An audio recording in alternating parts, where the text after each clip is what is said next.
सभी को सुप्रभात। आप सभी का स्वागत है ऑनलाइन क्लासेस में। देखिए, क्षितिज भाग 2 से हम सूरदास के पदों की सप्रसंग व्याख्या कर चुके हैं और प्रथम भाग के अभ्यास के प्रश्नों को भी कर चुके हैं। अब चलते हैं द्वितीय भाग की ओर, जिसमें आपको इन प्रश्नों को लिख लेना है और याद कर लेना है। देखिए,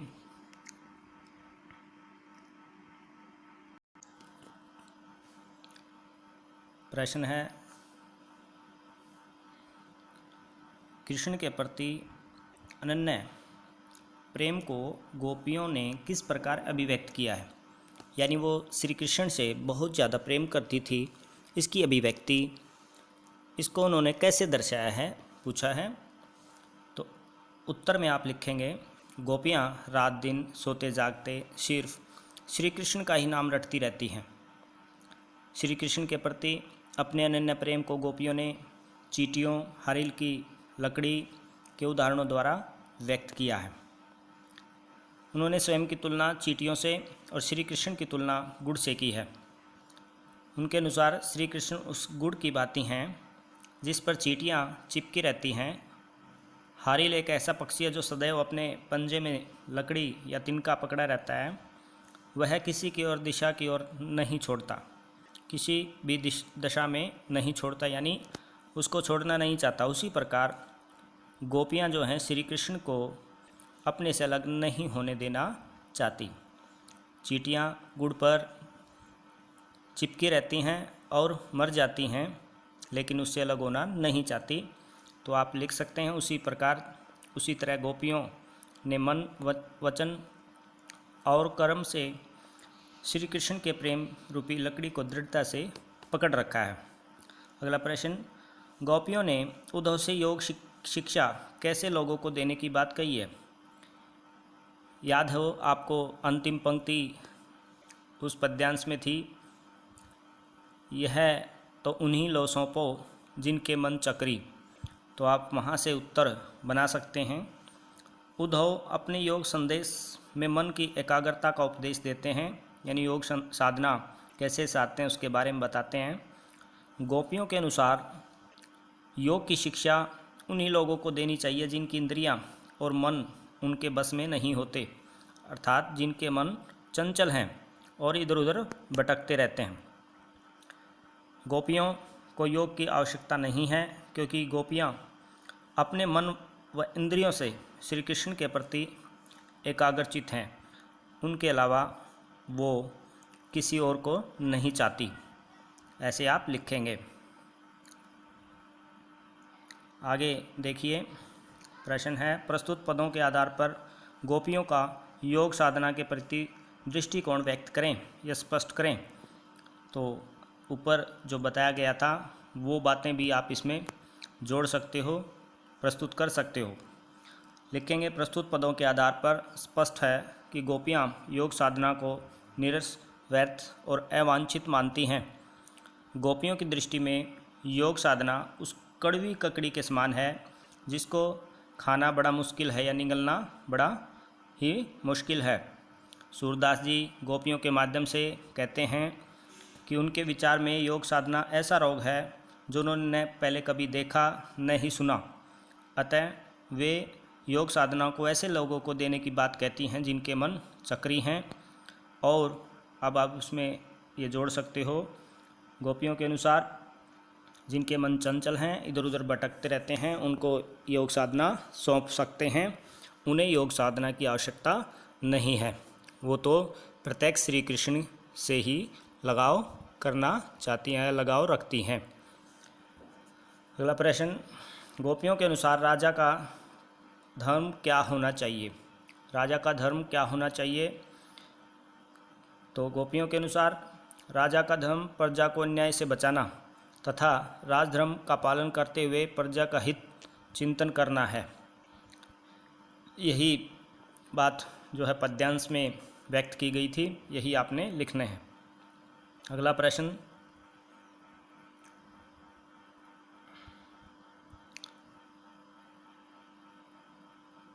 गोपियों को कृष्ण में ऐसे कौन से परिवर्तन दिखाई दिए जिनके कारण वे अपने मन वापस पा लेने की बात कहती हैं, यानी वो श्री कृष्ण से नाराज़ हैं और वो उनसे अब अपना मन वापस पाना चाहती हैं। तो वो परिवर्तनों की बात लिखेंगे आप। गोपियों को लगता है कि श्री कृष्ण द्वारका जाकर राजनीति के विद्वान हो गए हैं।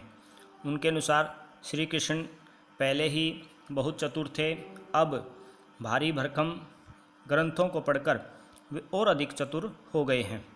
छल कपट उनके स्वभाव का अंग बन गया है, यानी वो अहंकारी हो गए हैं और छल कपट उनके स्वभाव में आ गया है। उन्होंने गोपियों से मिलने के स्थान पर योग साधना की शिक्षा देने के लिए उद्धव को भेज दिया है। श्री कृष्ण के इस कदम से गोपियों की हृदय बहुत आहत हुआ। इन्हीं परिवर्तनों को देखकर गोपियाँ अपने मन श्री कृष्ण से वापस लेना चाहती हैं। अगला प्रश्न देखिए। गोपियों ने अपने वाक चातुर्य के आधार पर, यानी बोलने की कला के आधार पर ज्ञानी उद्धव को परास्त कर दिया, हरा दिया।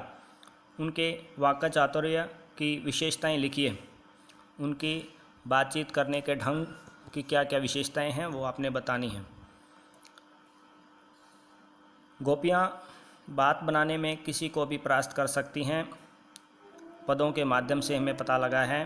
गोपियाँ उद्धव को अपने उपालंब यानी तानों से, उल्हानों से के द्वारा उद्धव को चुप करा देती हैं। गोपियों में व्यंग्य करने की अद्भुत क्षमता है। वह अपने व्यंग्य बाणों द्वारा उद्धव को परास्त कर देती हैं, यानी जो व्यंग्य कसती हैं, उल्हाने देती हैं, उद्धव के पास उनका कोई जवाब नहीं है, ऐसा आप लिख सकते हैं। वह अपनी तर्क क्षमता से बात पर उद्धव को निरुत्तर कर देती हैं, तो कोई उत्तर उनके पास नहीं है, ऐसा आप लिखेंगे। और अंतिम प्रश्न, संकलित पदों को ध्यान में रखते हुए सूर के भ्रमर गीत की विशेषताएं बताइए। भौरों के माध्यम से जो गीत लिखा गया है, उद्धव को सांकेतिक रूप से उल्हाने उपालंब दिए गए हैं, उसी के बारे में पूछा गया है कि इस भ्रमर गीत की विशेषताएं क्या हैं। उत्तर लिखेंगे। भ्रमर गीत की निम्नलिखित विशेषताएं इस प्रकार हैं। भ्रमर गीत एक भाव प्रधान गीति काव्य है, यानी इसमें भावों की प्रधानता है और यह गीति काव्य है, इसको गाया जा सकता है।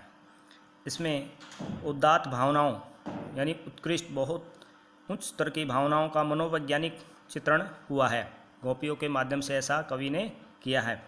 सूरदास ने अपने भ्रमर गीत में निर्गुण ब्रह्म का खंडन किया है, यानी वो योग साधना का खंडन करते हैं। भ्रमर गीत में शुद्ध साहित्यिक ब्रज भाषा का प्रयोग हुआ है, याद रखेंगे। भ्रमर गीत में उपालंबों की प्रधानता है, व्यंग्यों की यानी तानों की प्रधानता है। भ्रमर गीत में सूरदास ने विरह के समस्त भाव की स्वाभाविक एवं मार्मिक व्यंजना की है। भ्रमर गीत में उद्धव व गोपियों के माध्यम से ज्ञान को प्रेम के आगे नतमस्तक होते बताया गया है, यानी प्रेम के आगे ज्ञान या योग साधना कोई ज़्यादा महत्व नहीं रखती है। ज्ञान के स्थान पर प्रेम को सर्वोपरि कहा गया है। भ्रमर गीत में संगीतात्मकता का गुण विद्यमान है। तो ऐसे आप इन पदों के मुख्य विशेषताएं लिखेंगे। आज के लिए इतना ही। इन प्रश्नों को सभी को शेयर करें और लिखने के लिए प्रेरित करें। धन्यवाद। आपका दिन शुभ हो।